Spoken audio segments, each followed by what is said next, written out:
अर्जुन नहीं, इस देवता के पुत्र थे अभिमन्यु। पृथ्वी पर रहने के लिए मिला था केवल 16 वर्ष तक का समय। नमस्कार दोस्तों, आप सभी का हमारे यूट्यूब चैनल प्राचीन स्टडी में हार्दिक स्वागत है। तो चलिए करते हैं ज्ञान की बातें। वीडियो में आगे बढ़ने से पहले चैनल को सब्सक्राइब और बेल आइकन को दबाना ना भूलें। युद्ध में अभिमन्यु की मृत्यु के बाद पांडव पूरे बल से युद्ध करने लगे। अभिमन्यु की हत्या का बदला लेने के लिए पांडवों ने हर उस योद्धा का अंत कर दिया जो उसके खिलाफ खड़े हुए थे। अभिमन्यु चंद्रदेव के पुत्र वर्चस का पूर्व जन्म थे। अभिमन्यु को केवल 16 वर्ष के लिए पृथ्वी पर भेजा गया था। अभिमन्यु ने चक्रव्यूह में प्रवेश किया, लेकिन बाहर निकलना नहीं जानते थे। दोस्तों, महाभारत के युद्ध का जब भी जिक्र आता है, एक महावीर योद्धा का नाम जरूर लिया जाता है, वो है अभिमन्यु। उन्होंने जिस वीरता से चक्रव्यूह में प्रवेश किया और युद्ध लड़ा, वह आज भी लोगों के लिए मिसाल बना हुआ है कि किसी भी परिस्थिति में जीवन में हार नहीं माननी चाहिए। अभिमन्यु अर्जुन और सुभद्रा के पुत्र थे, लेकिन वास्तव में वह चंद्रदेव के पुत्र वर्चस का पूर्व जन्म थे। भगवान विष्णु की इच्छा थी कि वर्चस धरती पर जन्म लेकर महाभारत युद्ध में महत्वपूर्ण भूमिका निभाएं। चंद्र देवता अपने पुत्र से अधिक समय दूर नहीं रह सकते थे, इसलिए उन्होंने उसे केवल 16 वर्ष के लिए पृथ्वी पर भेजा। यानी अभिमन्यु को अपना काम 16 वर्ष की आयु तक ही पूरा करना था। जब सुभद्रा गर्भवती थी, अर्जुन उन्हें युद्ध में चक्रव्यूह तोड़ने के बारे में बता रहे थे।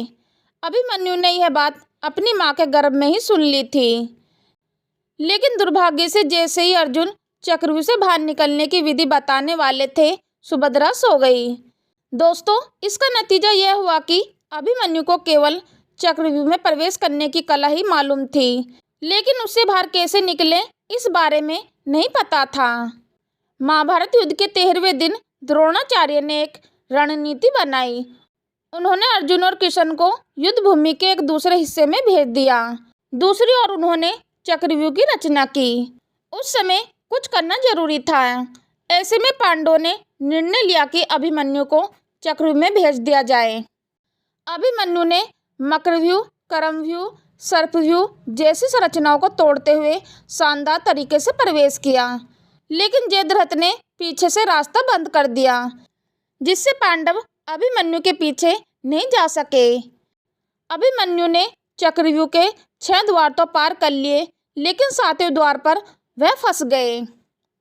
अभिमन्यु ने अकेले ही कौरव सेना में तहलका मचा दिया। उन्होंने द्रोणाचार्य, कृपाचार्य, अश्वत्थामा, दुर्योधन, शल्य, दुशासन, भूरिश्रवा और कई योद्धाओं को हराया। उन्होंने दुर्योधन के पुत्र लक्ष्मण, शल्य के पुत्र रुकमरथ और कृतवर्मा के पुत्र मरतकटवा जैसे योद्धाओं को मार गिराया। द्रोणाचार्य की सलाह पर कर्ण ने अभिमन्यु की धनुष और बाण तोड़ दिए, फिर पीछे से हमला किया। उनका सारथी मारा गया, रथ टूट गया और सेनाएं भी खत्म हो गई। अभिमन्यु ने केवल तलवार और रथ के टूटे हुए पहिए को ढाल बनाकर युद्ध किया, लेकिन अंत में सभी कौरव योद्धाओं ने मिलकर उस 16 वर्षीय बालक पर हमला किया और अत्यंत क्रूरता से उसकी हत्या कर दी। अभिमन्यु की मौत ने अर्जुन को अंदर तक झंझोर कर रख दिया। अब वह जान गए थे कि यह युद्ध केवल धर्म के लिए नहीं, बल्कि अपने पुत्र के बलिदान का बदला लेने के लिए भी है। अब अर्जुन ने युद्ध को जीतने की ठान ली। अगले ही दिन उन्होंने जयद्रथ को अपने दिव्य बाण से मार डाला। अभिमन्यु की हत्या का बदला लेने के लिए पांडवों ने हर उस योद्धा का अंत कर दिया जो उसके खिलाफ खड़े हुए थे। अभिमन्यु की पत्नी उत्तरा उस समय गर्भवती थी। युद्ध के अंत में जब अश्वत्थामा ने बदला लेने के लिए भ्रमशस्त्र छोड़ा, तो भगवान श्री कृष्ण ने उत्तरा और उसके गर्भ शिशु की रक्षा की। अभिमन्यु का पुत्र परीक्षित मरत जन्मा, लेकिन भगवान श्री कृष्ण ने उसे जीवन दान दिया। यदि वीडियो पसंद आया है तो लाइक करें, शेयर करें। चैनल पर पहली बार आए तो चैनल को सब्सक्राइब और वीडियो को एक लाइक अवश्य कर दें, चलो तो दोस्तों, मिलते हैं फिर नेक्स्ट वीडियो में नए ज्ञान के साथ। हम लेते हैं आपसे विदा। धन्यवाद।